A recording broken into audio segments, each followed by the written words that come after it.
Завтра надо вставать рано утром. Угу. На работу. Ты, может, книжку почитаешь, пока я усну? А потом уже и ты. Да? Чего не так-то?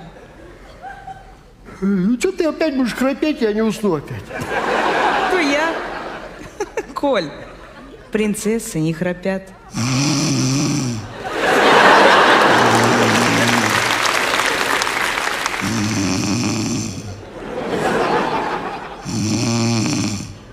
Принцессы не храпят. Как она это делает?